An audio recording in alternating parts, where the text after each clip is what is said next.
Hi folks, and welcome back to The Allotment. It's Sunday morning. It is absolutely roasting. It is cooking. It is really, really hot today already. So what I want to do, a few things to harvest. We'll have a quick look around, show you how everything's doing. And we're going to talk a little bit about sort of the plans for the allotment and a bit of a life update. Now, because it is roasting, I don't want to be down here too long today.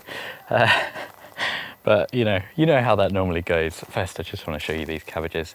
I've been defoliating the kind of bottom leaves of these because they've got some weird, see that, just on there. It's like a pustule almost. What a word. Apparently it's some kind of bacterial thing. I was chatting to a plot neighbour about it and they did advise to cut them off. I don't know, this brigadier cabbage, looking absolutely amazing. Unfortunately, I did come and find some butterflies here this morning when I first arrived. So I'm really gonna have to be on the lookout for caterpillars. And unfortunately, all the stuff I planted, the purple sprouting broccoli and the cabbages have been absolutely mullered, which is a real shame. I think I might end up having to get some garden centre broccoli if I can. Flower bed looking fantastic. Carrot germination, absolutely rubbish. Least shocking thing ever. We've got in this bed around the corner some really nice looking beans, and that's going to be one of my first jobs today is harvesting those beans. Get in and have a look at how they're doing. I did have some direct sowings down here. They've all been absolutely munched by slugs, apart from this one. What's so special about you, I wonder?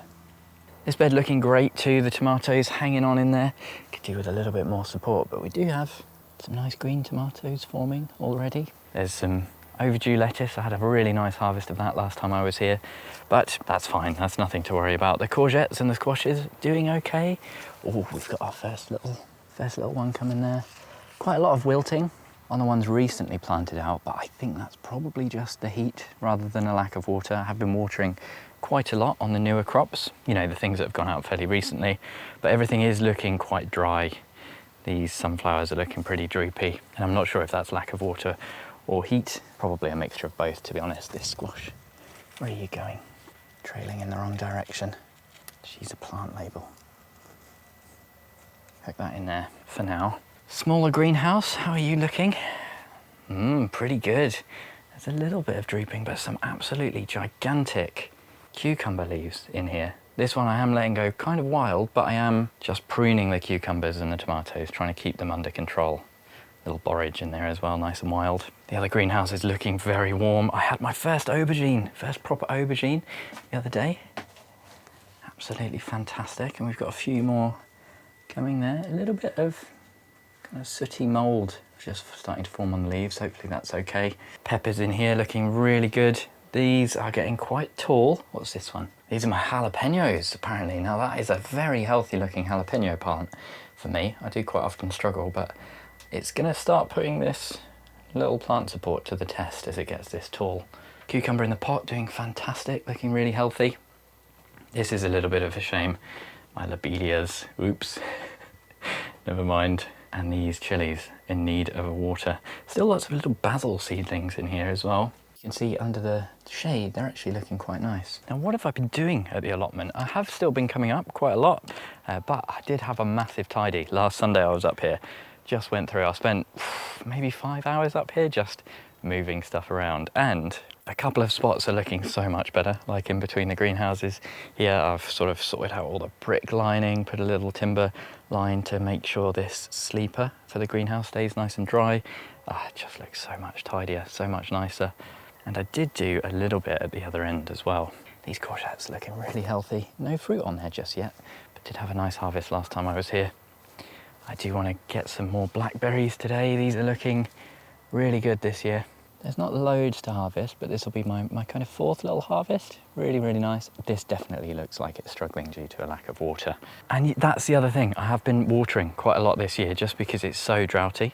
Quite often I'm used to barely watering my beds at all unless it really needs it, but you can just see these spuds. These have been really well watered, but they don't look too happy. I would say a bit of a fail this year, to be honest, is the flower bed. A lot of the stuff I planted in here has not succeeded at all. It looks really, really dry, but once again, I have been watering, so a little bit concerning. Maybe needed some mulch on there or something.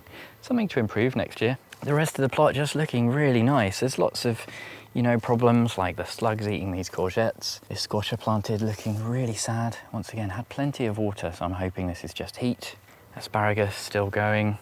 Peas certainly ready to harvest all of these dry pods for seeds. It becomes very obvious when they're ready because they just make the sound. A nice crinkle. What? Okay.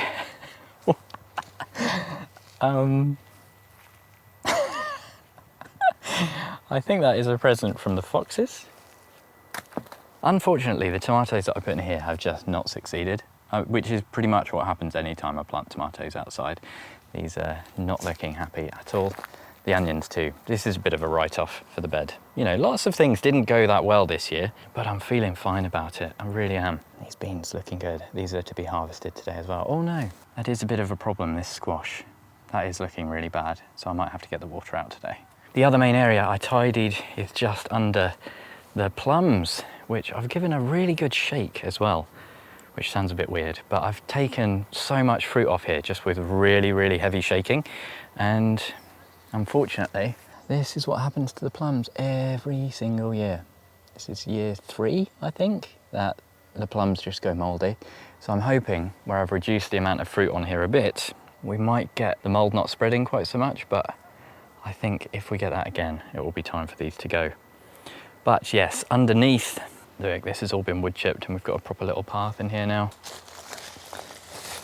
Still really overgrown, but back here we've got a bit of storage and just a slow compost bin in here where all the really rubbish stuff is going to go and break down over years. And back here as well, I've made a little storage area for all of the various bits of mesh and chicken wire and all that sort of stuff. So it's just a lot neater.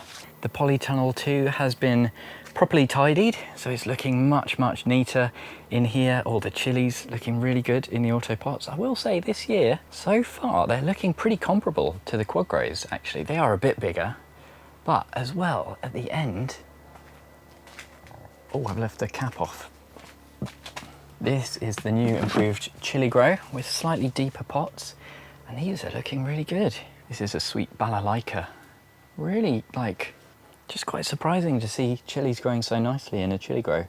This one's really interesting. This is a Brian's Blood. It's got a little bit of variegation trickling in, which is really cool. Green stalk looking so much better and healthier too. A little bit faded. I have just started using some seaweed feed in here, some seaweed fertilizer, because it does look a little faded in places. You can see a little bit of, maybe a bit of hydrophobia starting in the soil, which is a shame. I gave this a really good water just on Thursday. You can see things are wilting, so might need something doing there. Same with this. I think this is what I was expecting from vertical planters. It's not really holding water, and that potentially becoming a problem, needing really frequent watering. But meanwhile, in the ground, in the beds, oh, the tomatoes are looking good. The cosmos are flowering, looking really cute actually. Probably not recommended as a companion plant. These are actually a mistake. I thought they were tagetes when they're seedlings. They do look a little bit similar. Bit of black fly on there. Some of the tomatoes still quite stunted, to be honest. I'm not too sure. Not too sure what's going on with some of them, but generally speaking, I am happy with these. I'm not too concerned. I've been messing around a little bit with the solar irrigation and the interval of the water, because I do think I was overwatering them. We've got the same thing we always get where the cherries at the front are kind of shading everything at the back. But I actually don't necessarily think that is a bad thing. And we've got plenty of big tomatoes just starting to form on some of these. No sign of blossom end rot. Touch wood. Cucumber looking a little sad. This is my grafted cucumber, a Cooper F1. And oh my goodness, it really went into full productive mode. But you can see it probably needs a bit of supplemental watering, the irrigation system, not quite keeping up with it. So we'll just top water on there, give it a little extra. Down here as well, back at the start, we've got the Swede tray. These definitely need doing. I've been a bit lazy with just a couple of things, a little bit lazy. They are getting too hot in the greenhouse now, and these are the leftover squashes, the ones that I split up. They are also looking quite droughty, but they're surviving. This is technically my first tomato. It's from a forced little plant that has just been abandoned in this little pot, but it's actually still really firm. I don't think it's quite ready. Now, let's talk a little bit about life and what is next for the allotment. It's been 5 years. I'm going to try and multitask and do this at the same time as harvesting some beans. But have I come to the wrong beans? Yes, I think these are the Borlotti. Okay. I'm going to try and multitask while I do this and talk a little bit about the future and plans for the allotment as I harvest these Colima beans. The beans are actually okay. They're not, I thought they were just starting to go over a little bit, but the more mature ones are actually the Borlotti and the Yin Yang.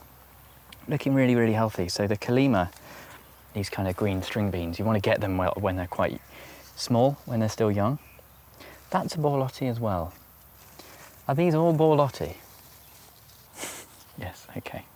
So I wanted to harvest a few of these Colima beans. I just checked the others, and actually the other ones are all Borlotti and Yin Yang. So they're the ones that need to get a bit fatter and mature, but these these Colima are really nice when they're still super small and young. So I'm going to try and multitask, harvest these and talk about the future of the allotment and just a bit of a life update as well. Sort of prompted by a few things recently. Jess and I were chatting about, where do we see ourselves in the next 5 years sort of thing. And the overwhelming conclusion has been, we're happy where we are. We don't see ourselves moving in the near future. And there was another video I watched on YouTube recently where a guy was sort of, seems a bit rude to say midlife crisis, but he did pack everything up, move away from his old life, suburban life, into the countryside. And that would be my dream at some point. In an ideal world, if I could click my fingers, what I would love to do is move our house. I love our house. We've done so much to it. It's modest, it's perfect for us. And in an ideal world, I would click my fingers, move it to the countryside and triple the size of the garden and have a veg garden, polytunnel, all that stuff just at my back doorstep. Now, realistically, I don't think that's going to happen, and it does feel like a dream and not something I want to gear my life towards earning all the money I can to make that dream come true, because I just don't think it's worth it. And that kind of acceptance of being just happy where we are has felt quite powerful, and I've just been thinking about it a lot over the last few weeks, and it's almost exactly how I feel about the allotment. And I've seen, Tony's got his big new exciting project. I'm going to go and see him soon as well. The plan is to go and help him on his new allotment, and that's really exciting. And I've been sort of just enjoying the plot so much this year. It feels like after years of effort, it's not hard work anymore, which is a revelation. I've always loved the allotment, I've always loved the graft, but generally it has felt like hard work. It's felt like good hard work. This year, it's felt easy. I've taken my foot off the pedal. I've still got fantastic harvests, some of the best harvests ever actually. I've got more fruit, I'm making jam for the first time. And I don't have any big plans or aspirations. The hard stuff is done now. I've got a fancy new shed, I've got the polytunnel, all the greenhouse space I could ever really need for this size plot. And it's just been a bit of a sort of powerful revelation that I'm just so happy with what I've got at the moment, if that makes sense. And that's the future of this allotment. It's going to stay pretty much as it is, hopefully slowly getting better, the soil quality improving. I'm going to get a bit better at little things here and there, flowers especially. I really want some better flower beds next year. But isn't that just a wonderful place to be in life? I just feel so lucky. I've been thinking about it so much over the past few weeks. And the support from the patrons and having this YouTube channel is such a big part of it. It gives me so much satisfaction and joy to be able to look back over nearly, 330 videos or whatever it is I've made, sharing this journey from getting an allotment into something that is an awful lot of work and can be quite stressful, into something that just feels a bit more peaceful. It's just fantastic. It feels like I've invested time and effort into getting the plot to a much more low maintenance place. And at the risk of maybe getting a little too personal, I've sort of reached a space in life where it sounds so dramatic to say all my dreams have come true, but I live a life that I never thought I would have. When I left uni and all that sort of stuff, we're talking a long time ago now, I always dreamed of a career in conservation, and I was going to be lucky to earn a salaried, find a salaried role where I was earning a little bit above minimum wage.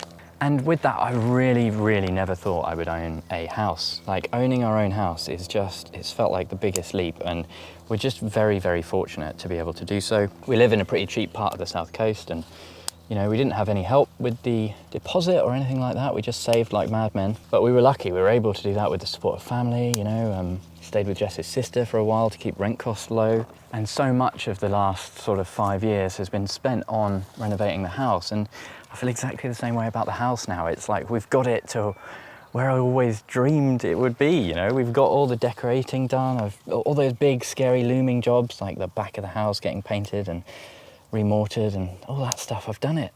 I don't have any big projects on the horizon.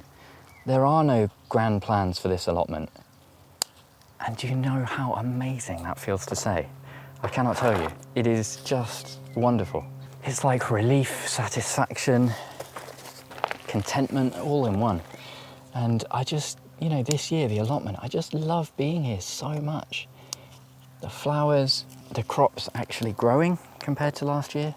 It's just brilliant. It really is just like amazing. It like I say, it's ridiculous to say all my dreams have come true, but there are a lot of things in my life that were long-term goals, like when I first took the allotment on, I imagined one day it might look like it does. One day I might have a polytunnel, I might have some greenhouses, and I've got it all. And I feel like, the thing that keeps going through my head is, you remember the end of, ridiculous, but the end of Charlie and the Chocolate Factory, the old Gene Wilder one, where he says, never forget what happened to the man who suddenly got everything he ever wanted. He lived happily ever after.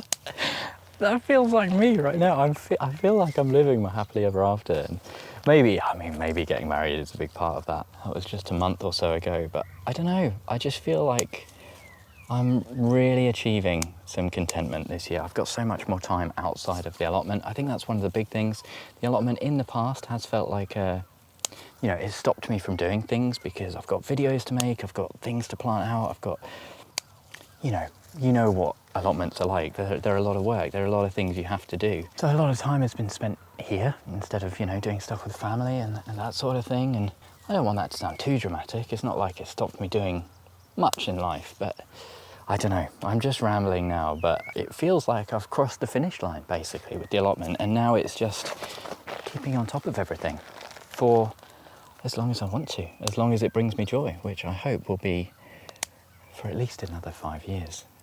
Thank you ever so much for joining me. An extra special thank you to all of my Chili Pepper tier patrons: Tony, Bill, Pam, Mel, Michael, Socks, Dorcasaur, Louise, Andre and Brett. Hopefully I'll see you again next time. 4.